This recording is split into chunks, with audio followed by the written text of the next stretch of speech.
Good morning friends, હું Devmurari Sarika Sardar Patel educational institute સંચાલિત Shrimati MS લખાણી કન્યા વિદ્યાલયમાં મારી ધોરણ 6ની વિદ્યાર્થીઓનું સ્વાગત કરું છું. આજે આપણે ઇંગ્લિશમાં યુનિટ 1નો અભ્યાસ કરીશું. Unit 1 taste of India. Taste એટલે સ્વાદ અને ઇન્ડિયા એટલે ભારત. ભારતનો સ્વાદ. આની પહેલાંના વિડીયોમાં આપણે બાળકો એક્ટિવિટી 1, 2, 3નો અભ્યાસ કર્યો. હવે આપણે એક્ટિવિટી 4નો અભ્યાસ કરીશું. એક્ટિવિટી 4 શું છે? Test the waste. ટેસ્ટ એટલે સ્વાદ અને વેસ્ટ એટલે નકામું, વધારાનું. એટલે કે વધારાની વસ્તુમાંથી બનાવેલ વાનગીનો સ્વાદ. આ એક્ટિવિટીની અંદર આપણે નકામા શાકભાજીમાંથી બનાવેલ વાનગી વિશે શીખીશું. હવે આપણે આ એક્ટિવિટીમાં આવતા ન્યૂ વર્ડ્સ એટલે કે સ્પેલિંગ જોઈએ. અને બાળકો, આ સ્પેલિંગ તમારે પાકી બુકમાં લખવાના છે અને પાકા કરવાના છે. એમાં આપણે સ્પેલિંગ જોઈએ. ટેસ્ટ એટલે સ્વાદ ચાખવો. વેસ્ટ એટલે વાપર્યા પછી નકામી રહેલી વસ્તુ, જેમ કે શાકભાજી. ઇમ્પોર્ટન્ટ એટલે ખાસ, મહત્ત્વના. ગેસ્ટ એટલે મહેમાન. પર્સનલી એટલે જાતે. કુક એટલે રસોઈયો. સ્મેલ એટલે સુગંધ. સ્ક્રેપ એટલે નકામી વસ્તુ. થ્રો એટલે ફેંકવું અથવા ફેંકી દેવું. સ્ટેર એટ એટલે તાકી તાકીને જોવું અથવા એકી ટસે જોવું, એક નજરે જોવું. હેવ એન આઈડિયા એટલે વિચાર આવવો. સ્ટ્રીપ્સ એટલે લાંબી સાંકડી પટ્ટી, શાકભાજીની જે પટ્ટી કરીને સુધારેલા શાકભાજી હોય તે. ગ્રાઇન્ડ એટલે દળવું અને ગ્રાઉન્ડ છે એટલે દળ્યું, એનું ભૂતકાળનું રૂપ છે. પછી છે ફ્રેશ એટલે તાજું. ચીલી એટલે મરચું, ગ્રીન ચીલી એટલે લીલું મરચું. ગાર્લિક એટલે લસણ. પેસ્ટ એટલે મિશ્રણ, જે લસણ ને મરચાંની પેસ્ટ બનાવેલી હોય તે. પેસ્ટ એટલે મિશ્રણ. વિસ્ટ કર્ડ એટલે વલોવેલું દહીં. પોર એટલે રેડવું. સ્પૂનફુલ એટલે ચમચી ભરીને. સ્પૂનફુલ ઓફ ઓઇલ એટલે ચમચી ભરીને તેલ. સર્વ એટલે પીરસવું. કન્ફ્યુઝ એટલે મૂંઝવવું અથવા મૂંઝાવું. ફેમસ એટલે પ્રખ્યાત, જાણીતું. હાઇડ એટલે છુપાવવું. પોપ્યુલર એટલે લોકપ્રિય. હવે આપણે જોઈએ એક્ટિવિટી 4 રીડ ધ સ્ટોરી. નીચે આપેલી વાર્તા વાંચો. એની અંદર આપણે જોઈએ ટેસ્ટ ધ વેસ્ટ એટલે કે નકામી વસ્તુનો સ્વાદ. The Maharaja of Transcour ordered a huge dinner that was for many important guests. So the Maharaja personally came to the kitchen. He wanted best dishes for the guests. The cook was busy with his work when the Maharaja came. તો જોઈએ આપણે બાળકો, The Maharaja of Transcour ordered a huge dinner. Huge એટલે વિશાળ, dinner એટલે રાત્રિનું ભોજન. તો મહારાજા, ટ્રાન્સકોરના મહારાજાએ order એટલે હુકમ કર્યો, એક વિશાળ ડિનરનો હુકમ કર્યો. That was for many important guests. Guest એટલે મહેમાન. તો આ જે વિશાળ ડિનર હતું કોના માટે રાખેલું હતું? તો કે મહત્ત્વના મહેમાનો માટે રાખેલું હતું. So the maharaja personally came to the kitchen. Come એટલે આવવું. અહીંયા એનું ભૂતકાળનું રૂપ આપણને કેમ આપેલું છે એટલે આવ્યા. તેથી મહારાજા રસોડામાં આવ્યા. He wanted best dishes for the guest. He wanted એટલે તે ઈચ્છતા હતા. શું ઈચ્છતા હતા? તો કે જે મહેમાનો માટે ડિનર બનવાનું છે એ સૌથી સારામાં સારું બને, બેસ્ટ ડિશિસ બને એવું એ ઈચ્છતા હતા. The cook was busy with his work when the Maharaja કેમ. કુક વોઝ બિઝી એટલે કે રસોઈયો કામમાં વ્યસ્ત હતો. ક્યારે? તો કે મહારાજા આવ્યા. જ્યારે મહારાજા રસોડાની અંદર આવ્યા ત્યારે રસોઈયો તેના કામની અંદર બિઝી એટલે કે વ્યસ્ત હતો. તમને ચિત્રમાં જોયું કે અંદર ઘણી બધી સબ્જી આપણને આપેલી છે. Cook said, welcome my lord, I am happy to see you here. રસોઈયાએ કીધું, વેલકમ એટલે તમારું સ્વાગત છે, માય લોર્ડ એટલે રાજા, રાજા તમારું સ્વાગત છે. I am happy to see you here, હું તમને અહીંયા જોઈને ખૂબ જ ખુશ થયો. King said, your dishes smell really good. રાજાએ કહ્યું, your dishes smell really good એટલે કે તે જે રસોઈ બનાવી છે એની સુગંધ ખરેખર ખૂબ જ સુંદર છે, ખૂબ જ આવે છે. Cook said, thank you your majesty એટલે કે છે તમારો આભાર રાજાજી, સાહેબ તમારો આભાર. King said, pointing to the scraps in the basket. Pointing એટલે એનું ધ્યાન જાય છે. રાજાનું ધ્યાન ક્યાં જાય છે? તો બાસ્કેટની અંદર, એક ટોપલીની અંદર જે શાકભાજીની સ્ક્રેપ્સ એટલે કે પટ્ટીમાં જે શાકભાજી સુધારેલું હોય એક બાસ્કેટની અંદર પડેલા હતા એની તરફ રાજાજીનું ધ્યાન જાય છે. What is there in the basket એટલે રાજા પૂછે છે કે પેલા ટોપલીની અંદર શું છે?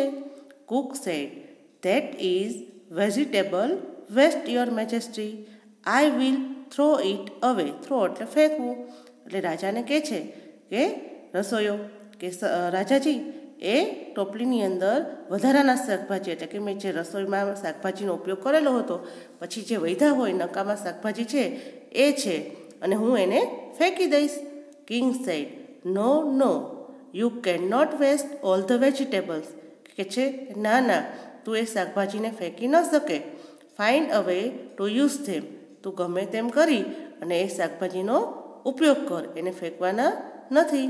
Cook said, surely I will એટલે રસોઈયો કહે છે કંઈ વાંધો નહીં, હું કંઈક કરીશ.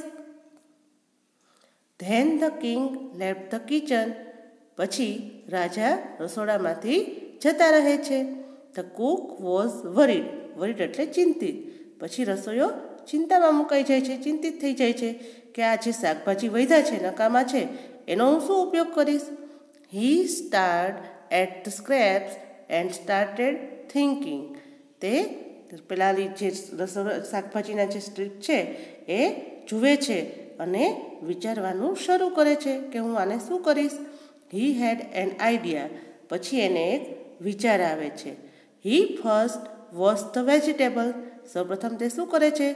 વોશ્ડ એટલે ધુવે છે, વેજીટેબલ્સ એટલે શાકભાજી. સૌપ્રથમ તે શાકભાજીને ધુવે છે. Then he cut the vegetables into long strips. પછી જે વધારાનું શાકભાજી છે એને લાંબી પટ્ટીની અંદર સુધારે છે. હી put them in a big pot. પછી પોટ એટલે ઘડો. પછી એક મોટો ઘડો હતો એની અંદર તે બધું શાકભાજી સુધારેલું નાખે છે. He started to cook it. પછી તેને કુક એટલે રાંધવું. પછી તે શાકભાજી સુધારેલું છે એને રાંધવાનું એટલે કે બનાવવાનું શરૂ કરે છે. He ground some fresh coconut, green chillies and garlic together. Ground એટલે ગ્રાઇન્ડ એટલે દળવું. એનું અહીંયા ભૂતકાળનું રૂપ આપણને ગ્રાઉન્ડ આપ્યું છે એટલે કે દળ્યું. એટલે શું શું દળ્યું? તો કે ફ્રેશ કોકોનટ એટલે તાજું નાળિયેર, ગ્રીન ચીલીઝ લીલા મરચાં, એન્ડ ગાર્લિક ટુગેધર. ગાર્લિક એટલે લસણ.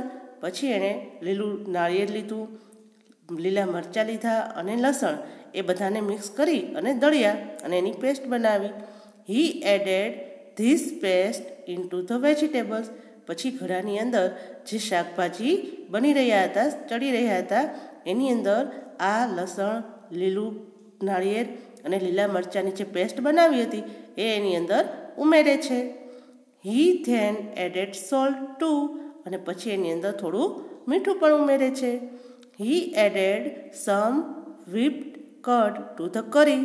પછી જે દહીં હતું, whipped curd એટલે કે વલોવેલું દહીં, પછી દહીં હતું એ પણ એની અંદર શાકભાજીમાં કઢી જેવું કરી એટલે કે વલોવી અને એની અંદર ઉમેરે છે.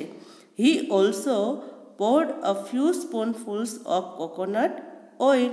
પછી જે આ રસોઈ બનતી હતી જે સબ્જી બની રહી હતી એની અંદર તે ચમચી ભરી અને નાળિયેર તેલ પણ ઉમેરે છે. પોર એટલે રેડવું. પછી એક ચમચી તે નાળિયેર તેલ અંદર રેડે છે. He then decorated the dish with curry leaves. Curry leaves એટલે કે લીમડાના પાન, મીઠા લીમડાના પાન. ત્યારબાદ તે જ્યાં વાનગી બની રહી હતી એને મીઠા લીમડાના પાનથી ડેકોરેટેડ કરે છે, શણગારે છે. The new dish was ready.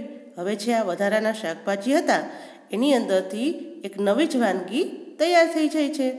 He served the dish to the guest. અને પછી જે આ વાનગી બની છે એ મહેમાનોને પીરસવામાં આવે છે. Everyone લાઇક્ડ it very much. અને બધા જ મહેમાનોને આ વાનગી ખૂબ જ પસંદ આવે છે, ખૂબ જ ભાવે છે. The guest what is the name of this dish. એટલે મહેમાનો પૂછે છે આ વાનગીનું નામ શું છે? એટલે બધાને તો આ વાનગી ખૂબ જ ભાવી. The guest what is the of this dish. આ વાનગીનું નામ શું છે? The cook was confuse. હવે આ રસોઈયો છે એને કોઈ સ્પેશિયલ વાનગી નહોતી બનાવેલી, પણ જે વધારેલા શાકભાજી હતા વધારાના એમાંથી જ વાનગી બનાવેલી હતી. એટલે રસોઈયો પણ કન્ફ્યુઝ થઈ જાય છે, ચિંતિત થઈ જાય છે કે આ વાનગીનું નામ મારે શું આપવું. The cook the name of this dish is avial. પછી અચાનક એના મગજમાં જે આવે છે એ રસોઈયો બોલી જાય છે કે આ વાનગીનું નામ છે avial. Avial became famous all over Kerala. પછી આ જે વાનગી બની અવાયલ એ આખા કેરાલાની અંદર પ્રખ્યાત બની ગઈ. And just imagine it all came from a basket of waste.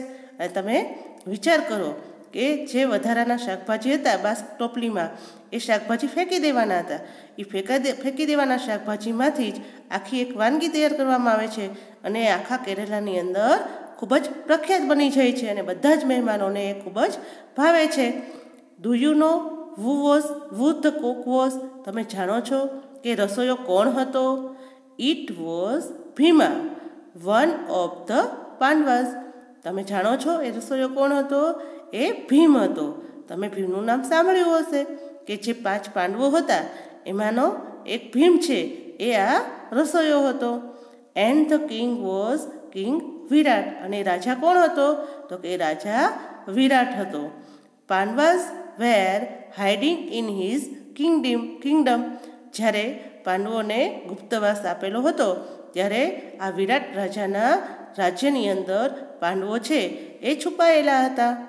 અવાયલ is also popular in Tamil Nadu. આ અવાયલ વાનગી છે એ કેરાલાની અંદર તો ફેમસ બની જ, પણ તમિલનાડુની અંદર પણ ખૂબ જ પ્રખ્યાત બની ગઈ અને ત્યારે એ લોકોને બધાને ખૂબ જ ભાવે છે અને બધા એના વખાણ કરે છે. થેન્ક યુ બાળકો. તો આ વિડીયો જોજો, લાઈક કરજો, શેર કરજો અને એમાંથી સ્પેલિંગ શીખજો અને લખજો.